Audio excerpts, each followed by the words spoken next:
je suis libérée. Mes péchés sont pardonnés. Maintenant je suis sauvée. Délivrée, oui je suis délivrée. De tous mes ennemis, Jésus m'a libérée. Shalom, shalom, je veux bénir la vie de tous les auditeurs et auditrices de ce pain quotidien du 10 janvier 2024. Je suis Pasteur Canon. C'est un honneur pour moi de clôturer cette semaine par le thème « Briser les liens contre la destinée ». Notre thème du jour, « Renverser les forteresses » et notre thème du mois, « Libérer les destinées ». Notre texte de méditation est tiré du livre de 2 Corinthiens 10 au verset 4. Nous lisons la parole de Dieu avec révérence. Car les armes avec lesquelles nous combattons ne sont pas charnelles, mais elles sont puissantes par la vertu de Dieu pour renverser des forteresses. Je rappelle que le thème de ce jour est renverser les forteresses. Mais c'est quoi une forteresse? Au sens littéral, une forteresse est une place fortifiée, un endroit où règne la sécurité. Ce n'est pas de cette forteresse dont nous parlons dans notre pain quotidien d'aujourd'hui. Mais la forteresse dont nous parlons ce matin, c'est cette forteresse spirituelle qui est une forme de prison spirituelle qui rend esclaves des personnes dans leur esprit. Les forteresses sont des opinions, des arguments ou des idées opposées à la connaissance de Dieu et qui détournent un croyant ou un non-croyant de l'obéissance au Christ. Ces faux raisonnements alors s'installent au plus profond de notre être, à l'intérieur de nos têtes. Une forteresse peut aussi s'installer dans l'esprit ou la pensée humaine, à travers la drogue, la pornographie et j'en passe. Et ces forteresses ou ces raisonnements sont si puissants qu'ils nous poussent à rejeter tout ce qui pourrait les contredire, même les promesses de Dieu. Le premier niveau du combat spirituel commence par nos pensées. Tout se passe par nos têtes.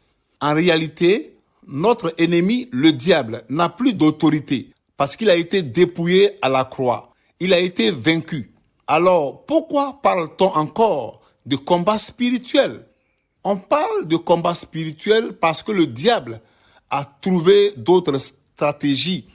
Et ces stratégies, c'est dans les pensées. Vous savez, lorsque le diable te communique une mauvaise pensée et que tu t'appuies sur cette pensée, elle devient une forteresse. Mais pourquoi il le fait? C'est parce qu'il accède à tes pensées. Il accède à tes émotions. Et s'il accède à tes émotions, il accède aussi à tes actions. Voici donc la stratégie de Satan. Nous avons un exemple dans le livre de Genèse 3, versets 1 à 7, quand le serpent tenta Ève afin qu'elle mangeât du fruit de l'arbre défendu. Le serpent a remis en question la parole de Dieu, l'a déformée et l'a balancée à Ève afin qu'elle puisse désobéir à Dieu. Voilà comment le péché est arrivé sur terre. Parce que Ève a cru au mensonge de Satan, automatiquement, il y a eu une forteresse qui s'est installée dans ses pensées. Alors, comment renverser les forteresses spirituelles selon la parole de Dieu? Et quelles sont les armes spirituelles dont le chrétien a besoin pour renverser ces forteresses? Bien-aimés, Paul décrit la prière et la parole de Dieu comme des armes spirituelles dans Éphésiens 6, 17 à 18. Personne ne peut renverser les forteresses avec les armes charnelles, telles que les armes de guerre, les disputes, les insultes, les palabres, les médisances, les mauvaises paroles, la haine, le maraboutage, l'alcool, le suicide et bien d'autres. C'est ce que Paul veut nous faire comprendre dans 2 Corinthiens 10 au verset 4, qui est le passage de notre méditation. Paul dit, « Car les armes avec lesquelles nous combattons ne sont pas charnelles, mais elles sont puissantes par la vertu de Dieu pour renverser des forteresses. » Église de Jésus-Christ, ce message est adressé à toi. Pour combattre les forteresses, tu as besoin des armes spirituelles. Bien-aimé, je ne sais pas les forteresses dont tu es prisonnier actuellement. Je ne sais pas ce que Satan a insufflé à tes pensées et qui fait la guerre à ton âme, qui affecte ta foi en Christ. Je ne sais pas à quel mensonge du diable tu crois et qui fait que les promesses de Dieu tardent à se réaliser dans ta vie. Nous devons veiller sur nos cœurs et nos pensées, nous conseille la Bible. Demandons au Saint-Esprit de renouveler nos pensées, notre intelligence par la parole de Dieu, afin de savoir quelle est la volonté de Dieu. Le diable t'a-t-il dit que Dieu n'existe pas? Ou encore t'a-t-il dit que Jésus n'est pas ressuscité, qu'il ne reviendra jamais, qu'il n'est pas Dieu et qu'il n'existe pas de paradis ou l'enfer? C'est une forteresse, c'est un mensonge. Le diable t'a-t-il encore dit que tu ne peux pas enfanter ou que tu ne peux pas guérir? Mais que dit la parole de Dieu par rapport à la fécondité ou à l'enfantement dans la Bible? Que dit la parole de Dieu par rapport aux maux dont tu souffres?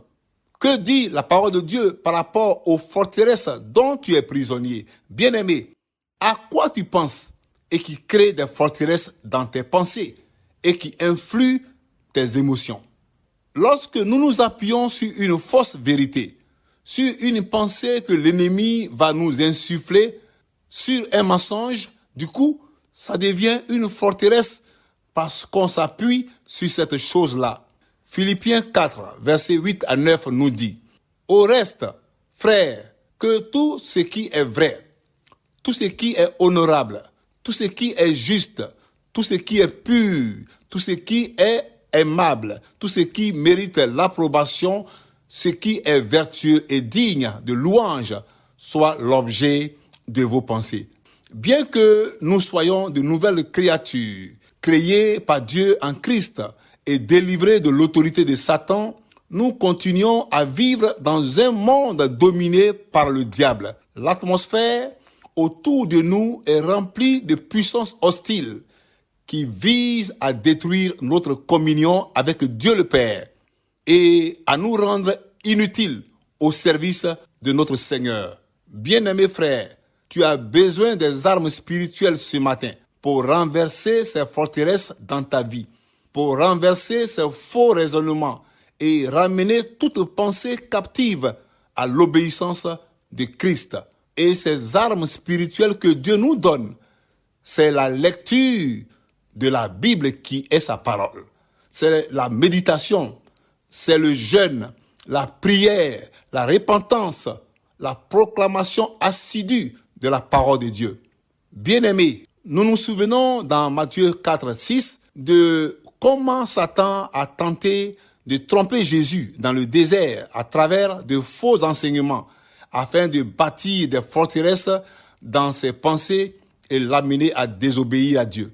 Mais à chaque fois, Jésus le repoussa à l'aide de la parole de Dieu en disant « Il est écrit, il est écrit ». Et Satan s'est finalement enfui loin de lui. C'est pourquoi nous devons bien connaître la parole de Dieu afin de briser les mensonges du diable, afin de briser les forteresses qu'il a mises dans nos têtes. Frères et sœurs, je veux t'amener à prier sérieusement ce matin parce que les forteresses, c'est une histoire de vie ou de mort. Comme nous venons de le voir, beaucoup d'enfants de Dieu sont prisonniers de forteresses. Le Seigneur veut ce matin, à travers ce message, te délivrer afin que tu expérimentes la vraie liberté en Jésus. Prions. Seigneur, nous te demandons pardon ce matin pour toutes sortes de forteresses que nous avons laissées s'enraciner dans nos pensées, dans nos âmes, dans nos vies à travers de faux enseignements, de fausses doctrines, de fausses idées insufflées par le diable que nous n'avons pas rejetées et qui nous ont emprisonnés. Pardonne-nous aussi les forteresses sentimentales, les forteresses à travers la drogue, la pornographie ou toute forme de péché. Purifie-nous et justifie-nous par ton sang. Remplis-nous de ton esprit. Nous prions maintenant que ces forteresses soient brisées, soient renversées au nom puissant de Jésus-Christ. Seigneur, toutes les promesses que tu nous avais faites et qui ne se sont pas réalisées à cause des forteresses, je prie maintenant que ces promesses se réalisent maintenant au nom puissant de Jésus-Christ de Nazareth. Que nos vies, que nos destinées soient totalement libérées afin de pouvoir rendre témoignage que tu es le Dieu qui libère tes enfants des forteresses par ta parole. Bénédiction.